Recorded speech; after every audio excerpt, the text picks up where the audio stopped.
Good afternoon, everyone.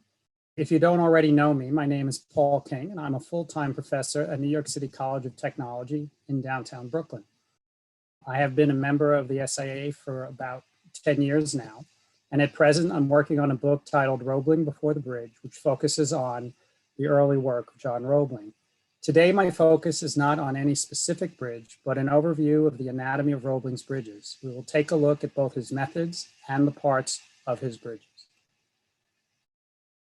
To put Roebling's work in perspective, we're going to just take a quick look at early American suspension bridges, the chain bridges of England, as well as the wire suspension bridges of France.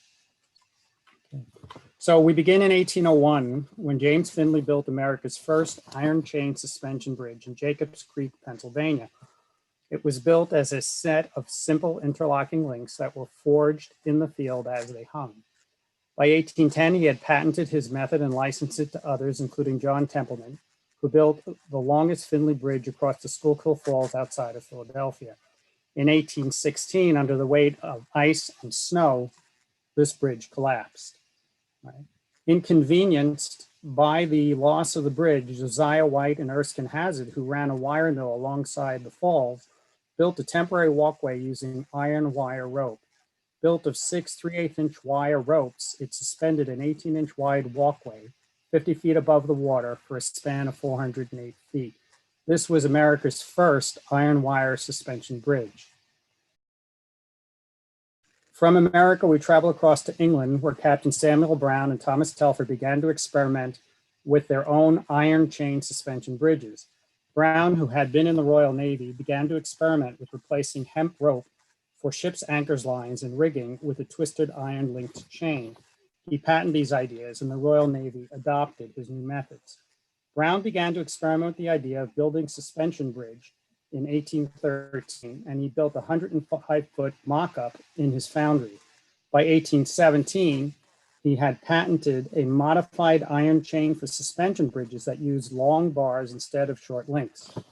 In 1820, Brown would be first to complete an iron chain suspension bridge with his 449-foot span Union Bridge, England's first iron chain suspension bridge.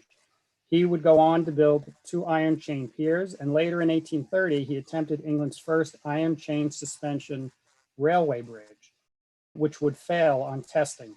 Roebling's 1855 railway bridge built across the Niagara Gorge would be the first and only successful railway suspension bridge. Thomas Telford would complete the Menai Straits Bridge in 1826, started the same year that Brown began work on the Union Bridge. At 579 feet, the Menai was the longest suspension bridge in the world when complete. So we move on to France. At the end of the Napoleonic Wars in 1815, the French found that the English engineers had taken the lead in the development of bridges. In 1821 and again in 1823, Claude Louis Nouvier traveled to England to study their methods and published a treatise, Report on Memoir on Suspension Bridges, and he introduced this new form to France. Nouvier is credited with developing the first mathematical structural analysis of bridges. As part of his report, he proposed an iron chain bridge across the Seine in Paris. Construction began in 1824, but in 1826, as it neared completion, the foundations on one side slipped and a water pipe broke and undermined the structure. While the bridge was repairable, French authorities elected to remove the bridge, and Nouvier never attempted to build another. The Seguin brothers began to experiment with wire rope bridges, first building an 18-foot bridge in their hometown of Annanoy. In 1825, they built their first formal road bridge in Tournon across the Rhone River. The bridge was suspended by 12 wire cables, each of 112 wires, 6 on each side, hung like garlands on a drapery. In 1824 and again in 1826, Marc Seguin would publish his own treatise on wire suspension bridges, making this form popular in France. Wire chain bridges would be made more famous by the work of Joseph Chailly, who built the Fribourg Bridge in 1834 and the Basse Chain Bridge in 1839. And in 1841, LeBlanc published an article defending iron wire bridges over chain bridges. And reading this article, Roebling began to publish articles and wrote in response. So we cannot talk about the history of suspension bridges without taking notice of their tendency to fall down. Most of the well-known engineers of the day experienced failures, all but Roebling. Captain Brown's railway bridge failed as the first engine attempted to cross and the track formed a sine curve in front of the train. Telford's Menai Bridge would fall in a storm, and Joseph Chaley's wire suspension bridge, the Bass Chain, would collapse in a storm and cause the death of over 200 soldiers who fell into the river and drowned. A proponent of French method of wire cables like garlands, the collapse of Charles Elliott Jr.'s Wheeling suspension bridge would end his career. We should also not forget that as late as 1940, the Tacoma Narrows Bridge suffered a similar fate. So why is this important? In 1816, when Finley's Schuylkill Bridge collapsed and Josiah White built America's first wire suspension bridge, Roebling was only 10 years old. In the 1820s, English engineers like Brown and Telford introduced iron chain suspension bridges, and Nevier and Seguin brought suspension bridges to France. In 1824, Roebling entered the Building Academy in Berlin. All these developments were occurring while he studied to be an engineer. He would complete his exam as a surveyor, but never sit for his final exams to become an engineer. In 1831, he left for America. Also in 1831, Charles Elliott Jr., who would be Roebling's main competitor throughout his career, came to Paris to study at the Institute of Bridges and Roads and would be exposed to French suspension bridge design. He would return to America with the goal of introducing these French methods.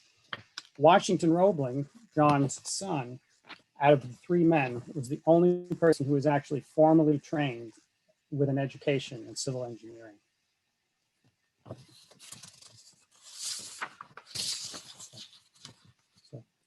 In 1842, Roebling worked to develop wire ropes for the Allegheny Portage Railroad. The portage was a series of inclined planes or rail tracks used to pull canal boats on the Pennsylvania mainline canal up and over the Allegheny Mountains. The boats, loaded on rail cars, were pulled up the incline using endless hemp ropes powered by stationary steam engines. Roebling would eventually succeed at replacing the hemp with his iron wire ropes, and the resulting wire rope business would make him a wealthy man. His early design and this patent called for the ropes to be wrapped, a method that Charles Elliott Jr. had recommended against. Roebling's wrapped ropes for haulage would fail, but the wrapping method patented here would later be used with success to wrap the parallel wire suspension cables of his bridges. The wrapping would both make the cable stiffer and protect the iron wires from oxidation. In 1846, Roebling patented his method of creating an artificial anchorage when bedrock was not available. The system relied on a large anchor plate held in place by large wood timbers and the weight of masonry above. A set of anchor chain bars extended up and curved to align with his suspension cables. He would use this method on all his bridges where bedrock was not available. And I put together a little bit of a diagram here that explains the process. So each suspension cable is held in place by a large cast iron anchor.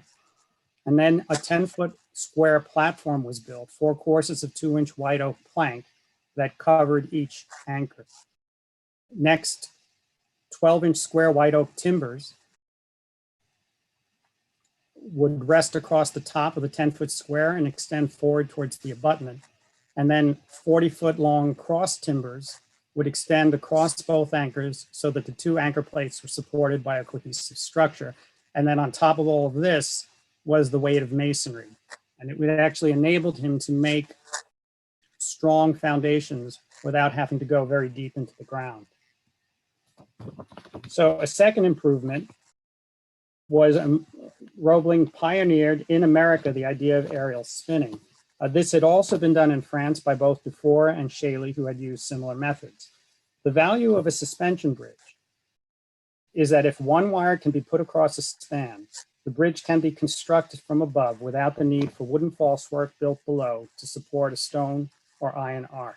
Suspension bridges also use less material than iron arch bridges, so they were also economical to build. And I put together a little bit of sort of an animation to help you understand how this process worked. So a large horizontal wheel at either end holds an endless rope across the chasm, and the wheel is driven by a horse. Right? So skeins of wire are formed from smaller spools of wire that are spliced together, and that's placed at one end of the bridge. Right?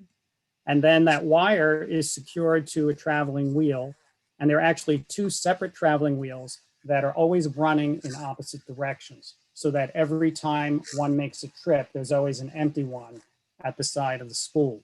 And two wires are pulled across at each time, and then the wheel returns empty. So the wheel is going to travel across. A platform is suspended in the middle of the span, secured by 4 cable stays, and men are stationed there to adjust the slack in the wires. When enough wires for a strand are in place, they are secured every foot to hold the bundle securely. In Saxonburg, Roebling made his wire ropes manually in the fields of his farm, and after moving to Trenton in 1848, he began to modernize his methods, moving the rope walk operation inside. Roebling's first wire rope suspenders for the Niagara Bridge were made in Trenton, and Roebling's wire rope business would make him a wealthy man. So looking a little bit closer at the anchors, right? So a large cast iron anchor plate is used to secure the anchor chains, right? A series of parallel anchor bars are pinned together to the anchor plate and to each other and extend up vertically and then curve to align with the suspension cables. Long pins connect the anchor bars to each other and the cast iron shoes at the end near the suspension cables. Right? The U-shaped cast iron shoes are pinned to the last anchor bars, and then 7 typical strands of cable are looped around those shoes at each end. To get you into a little bit more detail, so the first 6 anchor bars are shared in common, and then the 7th anchor bars split into a set of bars that go above and a set of bars that go below. So the top bars support 3 strands. So the anchor chain bar at set number 7, the 4 top anchor chain bars hold 3 suspension strands. And then at the bottom, 5 anchor chain bars hold 4 suspension strands. Right? So each strand has a separate cast iron shoe, and there's a total of 7 shoes. And then the lengths of the cables are actually vary in length in order to adjust for their position. So for the Delaware Aqueduct, strands numbers 3, 4, and 5 are 2 inches longer than strands 1 and 2, and strands 6 and 7 are 4 inches longer. Looking at a photograph of the Delaware Aqueduct prior to restoration, right, you can see the anchor chains extending from the anchorage. You can see the 7 cast iron shoes mounted to the end. You'll see also that the 7 strands split into 14 separate loops and wrap around the shoes. And then at the abutment, Roebling had saddles that sat on top of cast iron rollers to allow for expansion and contraction. And then after the 7 separate strands passed over the saddle, then they began to be wrapped. This is a closer look at one of the shoes, right? So again, you see the anchor chains extending out. You can see those cast iron anchor shoes. And then smaller strands of wire are wrapped to keep those bundles together. And then another wire wrapping extends around the shoe to keep the cables from coming off of the shoes. And then the strands themselves along the length, shorter wires are tied on at intervals to hold those wires together. Looking at his cables, right, it's important to understand that these are all parallel wire cables, and that Roebling, for all 5 of Roebling's aqueducts and the Monongahela Bridge, he used 2 primary suspension cables, each with 7 strands or bundles of wire. If you look in the upper right-hand corner, you can see what a typical cross-section of most of Roebling's suspension cables would have looked like. For the Niagara Bridge, he used 4 suspension cables, 2 for the upper deck and 2 for the lower deck. And then for the Allegheny Bridge, he also used 4 cables, but instead of them being for upper and lower decks, they sat side by side. There were 2 7-inch cables on the inside and 2 4-inch cables on the outside. The Cincinnati Covington Bridge, which if you visited today, you would see there are 4 cables, originally had 2. Sometimes Roebling would experiment with the wire count within his wire ropes or his suspension cable strands in order to make and create a rounder form. And each of the wires was a little bit less than 1/8 of an inch in diameter. For the East River Bridge, it's Roebling's only bridge where he used 19 strands. In this case, he used steel wire for the first time. It was actually, from that point forward, no one ever made another suspension bridge using iron wire. So the Brooklyn Bridge was a revolution at the time. So you can see, if you look closely, that the 19 strands is 7 in the center with 12 more around the outside. So looking a little more closely at the specifics of the components of the bridges, he had movable saddles that were located at the tops of the abutment pyramids on top of cast iron rollers that allowed for movement. You can see here also that there is a tow rope guide bar, which allowed the ropes pulling the barges to run across the tops of the saddles. Again, we mentioned this before, you can see again the 7 strands split into 14. And then he also used fixed saddles, which were located at the river piers. So the saddles got a little more complex as he built further bridges. For the Niagara Railway Bridge, 2 suspension cables sat on 2 independent movable saddles on cast iron rollers, and the diagonal wire rope stays for that bridge were connected directly to the base of the saddle. For the Allegheny Bridge, like the Monongahela Bridge, he used cast iron towers, and a single cast iron saddle sat on top of rollers on top of the tower. The cast iron saddle supported 2 separate suspension cables, 7 inches on the outside and 4 inches on the inside. And additionally, there were wire rope diagonal stays that are visible on both sides of the inner cable and to the outside of the outer cable. These stays ran across the saddle. Right. For the Cincinnati Covington Bridge, Roebling used a slightly different method. Right. There was 1 large suspension cable that sat in the center, and then he had 2 smaller saddles that had rollers that sat on top of the bigger saddle. So there were 3 rollers in all, or 3 sets of rollers in all, and those were intended to hold the diagonal stays. The Monongahela Bridge is an unusual bridge, and it's the only one where Roebling used this idea of a pendulum as a way to structure his bridge. So the anchor chains in this particular case, instead of stopping at the anchorage the way we saw in the previous slides, continued all the way up to the first tower. And for the 8 spans, both the pendulums, the suspension cables, and the diagonal stays were inclined. Right? After the first tower, the suspension cables begin. There are 8 spans and 16 separate 4.5-inch cables made onshore and then floated into place on boats. This is the only instance where Roebling did not use his method of aerial spinning for the creation of the suspension cables. And these pendulums are composed of parallel bar segments. The first segment hung from the tower and held one end of the suspension cable with a cast iron shoe, and then a second segment extended in line with the suspension cable and held the other cable end with a second cast iron shoe. A third bar segment hung down to hold the diagonal stays. There were 3 stays that extended in one direction from the first tower, and then all of the middle pier towers, there were stays going in both directions. What's interesting about this process is that as a moving load passed over the bridge, the weighted deck would sink and the decks on either side would go up.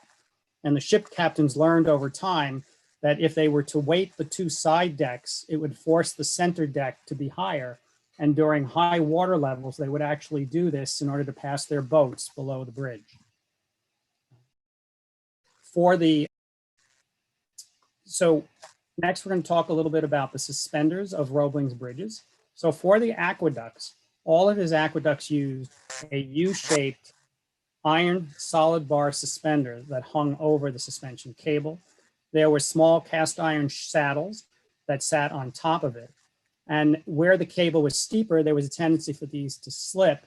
So you'll see that for the first 7 saddles, they were held in place by square restraining bars, which hooked underneath the saddles. And for the last saddle, the bars split and connected to the base plate of the main suspension cable saddle. These suspenders extended and passed below a pair of large wooden beams which supported the water-filled trunk, and then passing through the beams and a wooden block, there was a threaded end and a U-shaped stirrups were secured by cast iron plates and bolts. So on the Monongahela Bridge, Roebling made use of solid cast iron bar suspenders attached to suspension cables using friction clamps. The longer bars, suspenders, were separate bars and they were connected together. Roebling's first wire suspenders have often been incorrectly attributed to the Delaware Aqueduct, but as I showed you, he used these inverted U-shaped solid iron bars. So the Niagara Railway Bridge, you see a section of it on the right as well as an elevation, was Roebling's first time that he used wire rope suspenders, a change from his original design of using solid bars. And the change is likely due to the length of the suspenders. So Roebling made use of these friction straps to attach the suspenders, right, to the main suspension cables, and visible in the cross section, the suspension cables, the suspenders, the diagonal stays, again, were inclined towards the center of the bridge, adding lateral stability. For the Monongahela Bridge, it's the first time that Roebling introduced the idea of a diagonal stay. And in this case, these were solid iron bars, right? And the multiple segments of these diagonal stays were connected with shorter segments that were bolted together.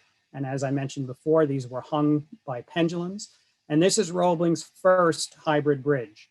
And the hybrid bridge means a combination of vertical suspenders and diagonal stays. And in fact, Roebling's aqueducts are his only true suspension bridges because they are the only bridges that do not include diagonal stays. The Niagara Railway Bridge had very clear and obvious diagonal stays. And it was Roebling's, again, first use of wire rope for that purpose. And each of the wire ropes was made of 7 strands of twisted wire, similar to what you see in the section of his main suspension cables. There were 64 overdeck stays extending down to the bottom of the lower deck and supporting the main span. You will notice that if you look to the other side of the towers, that there were no stays on what we refer to as the land spans. Additionally, there were 56 below deck river stays, which helped to stabilize the bridge in the wind. And it was partly the unique conditions of the steep walls of the gorge that made this possible. Those diagonal stays were attached to the base plate of the saddle. And where the stays crossed the suspenders, they would be tied together, forming more stable triangles.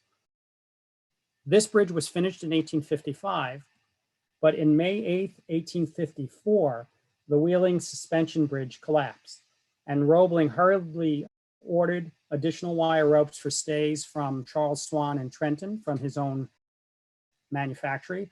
And the Wheeling suspension bridge was built by Charles Elliott Jr., who was the first engineer to span the Niagara Gorge. Okay. On the Allegheny River Bridge, Roebling did something slightly different with his diagonal stays. This is the first time that his stays, instead of being connected and stopping at the saddle, actually ran over the top and down to the other side, right? The intention of the diagonal stays was to allow the weight of an unloaded deck to tighten the stays on the other side of the tower and help to support the load. And if you look at the way that Roebling did calculations, his loads were calculated to be supported both by the main suspension cables and the diagonal stays, and he used a safety factor of 6. The wire rope stays and suspenders transitioned to a cast iron block connected to an inverted U-shaped stirrup which connected to the beams of the deck. This became a standard detail. It's also interesting that this is the first bridge that Washington Roebling, now a graduate of Rensselaer Institute, worked with his father as assistant engineer. All right. On the Brooklyn Bridge, as well as the Covington and Cincinnati Bridge, which are his 2 last bridges, Roebling did something slightly different with his diagonal stays. So for the Cincinnati and East River bridges, he had fixed stays running up from the deck, as well as over saddle stays. So the over saddle stays run over and across the suspension cable saddle and connect to the decks on both sides of the towers. And if you look closely at the image in the upper right, of the Brooklyn Bridge, you can see at the bottom of the saddle connections to the fixed diagonal stays. And then if you look above, you will see the continuous stays that run across the top of the saddle. So the Cincinnati and Covington Bridge had 76 diagonal stays, 2 suspension cables, and 4 groups of 19 stays. Of the 19 stays, 11 ran over and connected to the deck on both sides, and 8 were fixed. For the East River Bridge, there are 400 diagonal stays. So the total of 4 suspension cables can be divided into 4 groups of 100 and divided again into 4 groups of 25 stays per cable per tower. Of those stays, 12 are fixed and 13 run over the saddle. And again, the combination of vertical suspenders and diagonal stays is what makes these bridges hybrid bridges. So looking a little bit at Roebling's aqueducts, he built 5 aqueducts with trunks made of 2 courses of 2.5-inch wood planking running diagonally at 90 degrees to each other and supported by pairs of horizontal beams and a vertical post with a tension rod at the bottom. One of the things that the tension rod did was it not only held the trunk together, but it also inclined the suspension cables, making the bridge stronger. And the water and the trunk itself acted as a truss and made the bridges very stable. For the Niagara Railway Bridge, Roebling used a box truss.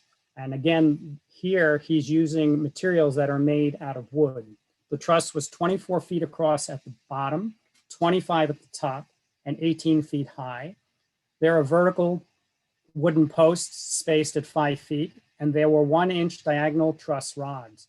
Right, the double deck truss served to stiffen the bridge, and this was aided again by both the above and under deck stays. The upper deck was outfitted with 4 different rail types to accommodate 3 different gauges of railroad, and the lower deck was for carriages and pedestrians. Washington Roebling, with admiration for his father, which he didn't always express, talks specifically about what he refers to as the experimentum crucis, which is talking about the process by which they connected the upper and lower decks and cables together. The lower deck was actually finished in advance and opened almost a year before the upper deck.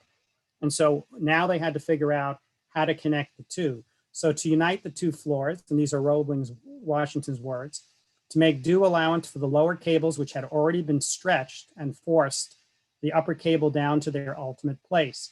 This could only be achieved by loading the upper floors with 400 tons of stone, thus stretching the upper cables artificially.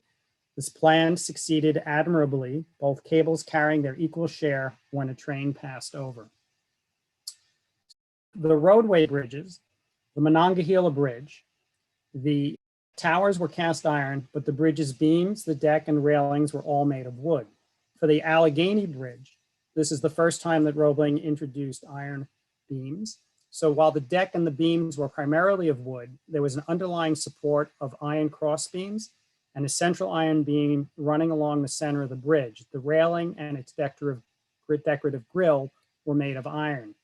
For the Covington and Cincinnati Bridge, the original design was for a deck with wood beams, railings, and deck, but construction was interrupted in 1857 by a financial crisis and restarted during the Civil War due to its strategic location. As a result of the delay, the deck was reworked using iron beams, but the primary deck itself remained as wood. The new floor was 36 feet wide and included 2 10-foot high trusses that ran along the length of the bridge. Roebling's son Washington was often critical of his father, and he writes about the East River Bridge when he was taking over control of its design. In his original design for the East River Bridge, there is no stiffening truss worth mentioning. The truss was cut in little sections 30 feet long, no truss at all. All he relied on for stiffness was a system of wire rope stays, which are not approved by sound engineering ideas. So last thing we're going to cover are the towers of the bridges. So for the Pittsburgh Aqueduct, Roebling's original design called for these taller towers in an Egyptian style. And if you look closely, you will see that the towpath and the canal trunk are hanging between. In the modified section, he moved the towers to the edge of the canal trunk, reducing the effective span of the beams required to carry the load of the water and the trunk. Right? Roebling referred to these shorter towers as pyramids. With the towpath now on the outside of the towers, they need to be lower in order that the tow rope could cross over the top. For the bridges with piers in the middle of the river, large masonry towers served as icebreakers, and they extended upstream to divert the winter ice. And here with the white line, you can see on the photograph, it represents the level of the towpath on the top of the trunk and a railing extended above. For the two bridges in Pittsburgh, the iron tower bridges, right? For the Monongahela, he had a pair of 18-foot tall cast iron towers, and they were connected in pairs with a beam across. And again, these held pendulums, suspension cables, and diagonal stays. There was decorative ironwork in line with the pedestrian pathway. On the Allegheny Bridge, Roebling duplicated the style of the Monongahela Bridge for the Allegheny on the other side of Pittsburgh. These towers were much taller at 29 feet.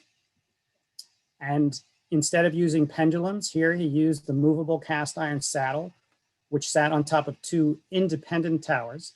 And the saddle supported two suspension cables, ropes, and stays, which ran across the top. And for the Allegheny, the cables were continuous, and the suspenders and the stays were made of iron wire rope.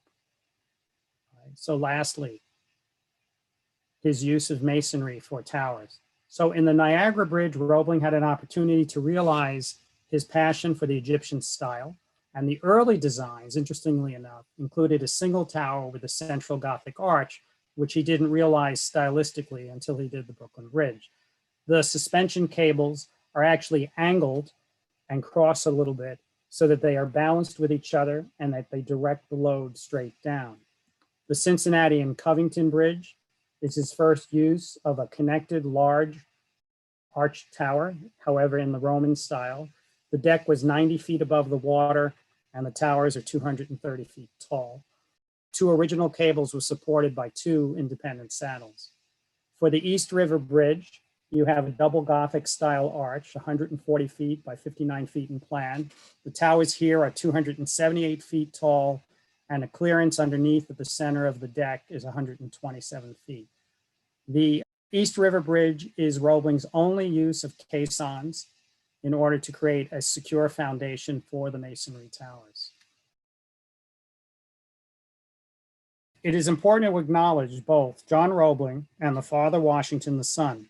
While Washington only worked as an engineer on the last three bridges and was primarily responsible for the East River Bridge after his father's premature death in 1869, he was a witness to all of his father's work. He was schooled in Pittsburgh as his father built his first two bridges. He was at home in Saxonburg watching the start of the wire rope business, and he traveled with his father as secretary in 1849 after an injury to his father's left hand in a wire rope machine, and he witnessed the completion of the last two aqueducts of the Delaware and Hudson Canal. Emily also deserves credit for securing Washington's position as chief engineer after his injuries from a fire in a caisson prevented him from traveling to the site of construction of the East River Bridge. In an age when men were given the title of engineer based on their experience and not their education, Emily's contribution would have certainly earned her the title of engineer.